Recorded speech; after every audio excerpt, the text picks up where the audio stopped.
कोई ये र्यूमर फैला देता है कि जो बिग फार्मर्स है, स्मॉल फार्मर्स जो है उनके घर को लूट सकते। Very inspired by Gandhi ji.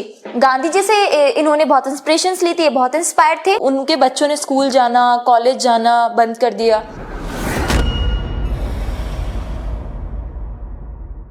Good evening students, welcome to learn India everyday which is run by Elcaro career institute. तो हम चैप्टर पढ़ रहे थे नेशनलिज्म इन इंडिया। तो हमने कल के क्लास में डिस्कस किया था कि जो नॉन कॉपरेशन मूवमेंट था वो अलग अलग प्लेसेस में कैसे हो रहा था, लोग जो उसको कैसे अलग अलग वे में ले रहे थे। तो कल के क्लास में हमने डिस्कस किया था कि how people are doing in the cities, means जो मिडिल क्लास के लोग हैं वो किस तरीके से मूवमेंट को आगे बढ़ा रहे हैं। तो हमने पढ़ा था कि मिडिल क्लास के जो लोग हैं उनके बच्चों ने स्कूल जाना, कॉलेज जाना बंद कर दिया, टीचर्स, हेडमास्टर ने रिजाइन दे दिया, लॉयर्स ने कोर्ट जाना बंद कर दिया, आर्मी जितनी भी उनकी सर्विसेज थी उनसे सबने रिजाइन दे दिया, सारे अपने डेजिग्नेशन छोड़ दिए। इस तरीके से they were doing their non cooperation in the cities. ये सारी चीजें हमने पढ़ी। उन्होंने फॉरेन क्लोथ्स को पहनना छोड़ दिया, फॉरेन क्लोथ्स को बर्न किया गया, बहुत सारी चीजें हुई जो कि हमने पढ़ी सिटीज में। नॉन कॉपरेशन मूवमेंट जो अलग अलग प्लेसेस पे अलग अलग तरीके से हुआ था। तो हम पढ़ चुके हैं कि सिटीज में जो मूवमेंट था वो किस तरीके से हुआ।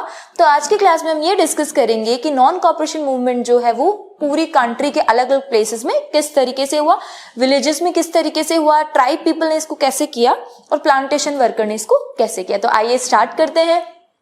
जैसे कि मैंने आपको कल बताया था कि यहाँ पर जो पीसेंट्स थे, जो छोटे किसान थे अवध के, उनको प्रॉब्लम थी ब्रिटिशर से उनके जो लॉ थे। तो उनको फर्स्ट प्रॉब्लम ये थी कि जो वो चाहते थे क्या कि उनका जो रेवेन्यू है उसका रिडक्शन हो, मतलब उसमें उनको कुछ थोड़ा सा राहत मिले। उनको बहुत ज्यादा रेवेन्यू फील हो रहा था। दूसरी बात, वो उनसे बेगारी करते थे। What is the meaning of बेगारी? When people do something and they don't get anything for that. अगर जैसे कोई इंसान काम करता है और उसके बदले में उसको कुछ भी नहीं दिया जाता तो वो बेगारी, waste, because we don't get anything that it. So और इन्होंने कहा लैंडलॉर्ड को बॉयकॉट करो, मतलब लैंडलॉर्ड्स जितने हैं उनके हमें बात नहीं सुननी है। तो इनके जो लैंडलॉर्ड्स थे, जिनको तालुकदार भी बोला जाता था, इनसे ये लोग बहुत परेशान हो चुके थे और ये कुछ ना कुछ अपनी राहत चाहते थे कि हम इस सिचुएशन से कैसे ना करके बाहर निकले। तो इस टाइम पे इनके जो लीडर इनके बने वो बने बाबा रामचंद्र। तो किसानों ने बाबा रामचंद्र के लीडरशिप में ब्रिटिशर्स के अगेंस्ट आए। उन्होंने जो है इस रिबेलियन को नॉन कॉपरेट किया, मतलब हम आपको ना तो रेवेन्यू टाइम से देंगे, हम बेगारी भी नहीं करेंगे और हम बिल्कुल लैंडलॉर्ड्स को फॉलो अप अब नहीं करेंगे। इस तरीके से उन्होंने नॉन कॉपरेशन मूवमेंट विलेजेस में किया। इसके बाद में पंडित जवाहरलाल नेहरू ने भी इसको सपोर्ट किया और बाबा रामचंद्र के साथ में मिलकर 1920 अक्टूबर के 1920 में इन्होंने अवध किसान यूनियन बनाई। अवध किसान यूनियन बनाई 1920 के अक्टूबर में पंडित जवाहरलाल नेहरू ने बाबा रामचंद्र के साथ मिलकर के सिर्फ अवध के किसानों के लिए। तो ये जो इन्होंने बनाई थी ये इतनी फेमस हुई कि विद इन 1 मंथ इसके 300 जो है अलग अलग छोटी छोटी ब्रांचेस हो चुकी थी। तो इस तरीके से ये पर्पस था। लाइक नॉन कॉपरेशन का meaning different for everyone, right? So this is the way that how farmers continue their revolution or continue their protest in Awadh. ये था, हमने पढ़ा, ये बात हुई हमारी पीसेंट्स के बारे में। तो हम नेक्स्ट बात करते हैं। नेक्स्ट है हमारा ट्राइब पॉपुलेशन। एज आपको पता है कि ट्राइबल पीपल जो होते हैं वो mostly they are very connected to forest, because we can say that forest is their home, क्योंकि वो जंगलों में रहते हैं, जंगलों के आसपास रहते हैं और जंगलों में रहना वो राइट समझते हैं कि फॉरेस्ट जो वो हमारे लिए है तो वो हमारे हैं, तो इसलिए उनको फॉरेस्ट में जाने से कोई रोक नहीं सकता। अब ब्रिटिशर्स ने क्या किया, क्योंकि ब्रिटिशर्स को पता था फॉरेस्ट में टिम्बर है, एक्सपेंसिव चीजें हैं, तो वो नहीं चाहते थे कि बाकी नॉर्मल लोग जाकर के उसमें रहें। तो इन्होंने क्या किया, कॉलोनियल गवर्नमेंट ने जो है फॉरेस्ट क्लोज कर दिए कि फॉरेस्ट में कोई हमारी परमिशन के बिना जाएगा ही नहीं। तो ट्राइबल पीपल को ये फील होता है कि हमारा तो राइट है, this is our right to enter in the forest because forest is our home. वहां से इनका पूरा सर्वाइवल होता है, इनके livelihood is totally dependent on forest, food, for shelter, for wood, everything, each and everything they are totally dependent on forest.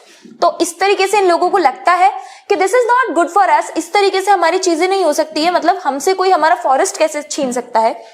यहाँ पे ये लोग परेशान थे। और जैसे इन्होंने सुना कि non cooperation movement Gandhi ji के द्वारा किया जा रहा है, उसमें लोग पार्टिसिपेट कर रहे हैं डिफरेंट तरीके से, तो इन्होंने सोचा कि हमें भी इसमें पार्टिसिपेट करना चाहिए। और इनका जो लीडर था अलूरी सीताराम राजू। अब ये जो अलूरी सीताराम राजू था, ये कहता था कि आई हैव स्पेशल पावर्स, मेरे पास स्पेशल पावर है, आई कैन प्रेडिकेट फ्यूचर, मैं आपको फ्यूचर बता सकता हूँ, इस तरीके की पावर है मेरे पास में। और मेरे पास जो बुलेटिन है, जो मेरे अगर बंदूक की गोली भी लग जाती है तो उससे भी मेरे कोई असर नहीं होगा, मैं तो गॉड हूँ, गॉड का मैसेंजर हूँ। ऐसी ये बातें करते थे। And he was very inspired by Gandhi ji से इन्होंने बहुत इंस्पिरेशंस ली थी, बहुत इंस्पायर्ड थे। और ये लोगों को खादी पहनने के लिए बोलते थे कि आपको खादी पहननी चाहिए और गिव अप करो ड्रिंकिंग को, लिक्विड को बिल्कुल गिव अप करो, हम ड्रिंक बिल्कुल नहीं करेंगे। लेकिन एक चीज थी इनकी जो ये गांधी जी से बिल्कुल भी सहमत नहीं थे, गांधी से बिल्कुल भी अग्री नहीं करते थे इस चीज के लिए। वो चीज थी इनकी नॉन वायलेंस। इन्होंने कहा कि अगर हमें हमारे देश को आजाद करवाना है ब्रिटिशर से, तो non violence is not the right way, because non violence से उनको कोई फर्क ही नहीं पड़ेगा। आप तो बिल्कुल शांति से अपना एक प्रोटेस्ट कर रहे हो, जिससे वो ब्रिटिशर्स को कोई फर्क नहीं पड़ने वाला। तो इनका कहना था कि नॉन वायलेंस को हम बिल्कुल फॉलो अप नहीं करेंगे और हम आगे चढ़ेंगे। तो इस तरीके से उन्होंने रिवॉल्यूशन किया, इन्होंने ब्रिटिशर्स पे कुछ गोलियां चलवाई। लेकिन ऐसे ही हालातों की वजह से 1924 के अंदर ब्रिटिशर्स ने इनको पकड़ा और इनको मार दिया गया। लेकिन तब तक जो है ये क्या बन चुके थे, ये बन चुके थे फोक हीरो, ये बिल्कुल हीरो बन चुके थे वहां के आंध्र प्रदेश में लोग इनको आज भी जो है एज इंस्पायर लीडर, उनको जो ट्राइबल लोग है वहां पे इनको मानते हैं। तो ये हमने पढ़ा कि कैसे ट्राइबल पॉपुलेशन में जो गुडैन हिल्स के अंदर जो लोग थे, ट्राइबल थे, उन्होंने किस तरीके से गांधी जी के नॉन कॉपरेशन मूवमेंट को हायर किया। लेकिन लास्ट में चलते चलते ये क्या हो गया, वायलेंस आ गया। गांधी जी का मेन मोटो था नॉन वायलेंस, लेकिन जब चीजें स्टार्ट हो रही थी, जब मूवमेंट स्टार्ट हो रहे थे, तो they were without any kind of violence, right. लेकिन जब वो एंड अप हो रहे थे तो कहीं ना कहीं उनमें वायलेंस आ रहा था, लोग जो है किसी ना किसी टाइप की हिंसा उसमें करे जा रहे थे। लास्ट हम पढ़ेंगे स्वराज इन प्लांटेशन। अब क्या होता था, 1859 के अंदर ब्रिटिशर्स ने एक लॉ बनाया था, inland immigration. According to this law, plantation workers are not allowed to leave the tea garden, they have to be there for full time, this was the law। तो ये था इनलैंड इमिग्रेशन लॉ, 1859 में पास हुआ था। इसके according जो tea garden के जो प्लांटेशन वर्कर्स है, उनको सारा टाइम गार्डन में रहना है, वो गार्डन को छोड़ करके अपने घर नहीं जा सकते, कहीं नहीं जा सकते विदाउट ब्रिटिश परमिशन।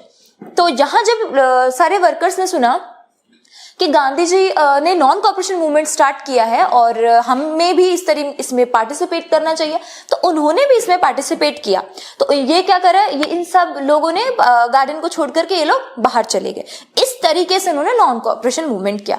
तो जैसे इस चीज का पता ब्रिटिशर्स को चला, तो उन्होंने फार्मर्स को बहुत मारा पीटा, आधों की डेथ हो गई। इस तरीके से ये इनका जो असम के जो प्लांटेशन वर्कर था, इनका भी जो है वायलेंस पे तब्दील हो गया। तो जैसे कि हम नॉन कॉपरेशन के अंदर पढ़ चुके हैं 4 टाइप। फर्स्ट के मिडिल क्लास ने कैसे मूवमेंट किया, सेकंड पीसेंट्स ने कैसे मूवमेंट किया, थर्ड हमने पढ़ा ट्राइबल पॉपुलेशन ने कैसे किया, और लास्ट स्वराज इन प्लांटेशन कि असम के अंदर कैसे लोगों ने मूवमेंट किया। तो जैसे हमने मूवमेंट के स्टार्ट में देखा था कि it was very peaceful, it was looking like कि हाँ इससे बहुत कुछ इम्पैक्ट हो जाएगा। लेकिन जैसे ही वो अपने एंड टाइम पर आता है, कुछ ना कुछ उसमें ऐसा होता है कि वो टोटली जो वायलेंस में कन्वर्ट हो जाता है। और वायलेंस में कन्वर्ट होने का मतलब यही है कि उस मूवमेंट को वहीं पर खत्म करना पड़ेगा। जैसे कि हमने पढ़ा था कि सिटीज के अंदर तो स्टार्टिंग में सबने स्कूल कॉलेज जाना छोड़ दिया था, but we were not having choice because everything was of British, India was their colony, so everything was of them। तो when we don't have any choice, उनको वापस ज्वाइन करना पड़ा। ऐसा ही यहाँ हुआ। रिबेलियन जो पीसेंट्स ने करे, तो स्टार्टिंग में it was okay, it was with non violence, लेकिन इसमें वायलेंस आ जाता है। वायलेंस किस तरीके से आ जाता है, लोग जो है बाजारों को लूटना शुरू कर देते हैं, पीसेंट्स जो है वो ब्रिटिशर्स को उनके बिल्डिंग्स पे हमला शुरू कर देते हैं, अटैक कर देते हैं। कोई ये र्यूमर फैला देता है कि जो बिग फार्मर्स है, स्मॉल फार्मर्स जो है उनके घर को लूट सकते हैं। तो इस तरीके से कहीं ना कहीं जो है नॉन वायलेंस इसमें वायलेंस जो है किसी न किसी अपने आप आ जाता है। ऐसा ही हमने देखा था ट्राइब पॉपुलेशन में। ट्राइब पॉपुलेशन में भी ऐसा हुआ कि स्टार्टिंग इट वाज पीसफुली, लेकिन जैसे ही अलूरी सीताराम का मानना था कि नॉन वायलेंस से कुछ नहीं होगा, तो we have to be violent. तो इस तरीके से इन्होंने इस मूवमेंट को वायलेंट किया। ऐसा ही प्लांटेशन में हुआ, वर्कर्स तो सिर्फ गार्डन छोड़ करके गए थे, लेकिन ये चीज जो है ब्रिटिशर्स को आखिरी उन्हें ये चीज पसंद नहीं आई, तो उन्होंने जो है किसानों को बहुत मारा पीटा, और डायरेक्टली नहीं but indirectly this movement also convert into violence. तो दिस इज द वे कि non cooperation held in different parts in a different way, right, because हर एक पर्सन के लिए और हर एक कम्युनिटी के लिए, हर एक तबके के लिए जो नॉन कॉपरेशन का मीनिंग था दैट वाज टोटली डिफरेंट। उनके लिए मीनिंग जो था सबके लिए अलग अलग था। तो आज की क्लास में हमने डिस्कस किया कि ये मूवमेंट कैसे हुआ, पीसेंट्स के द्वारा, ट्राइब पीपल के द्वारा, और कैसे हुआ प्लांटेशन वर्कर के द्वारा। तो आज की क्लास में हमने इतना डिस्कस किया। कल की क्लास में हम डिस्कस करेंगे कि हाउ फिर जो ये मूवमेंट था नॉन कॉपरेशन मूवमेंट, ये फोल्ड अप कैसे हुआ, इसके पीछे क्या कारण थे। Thanks for watching.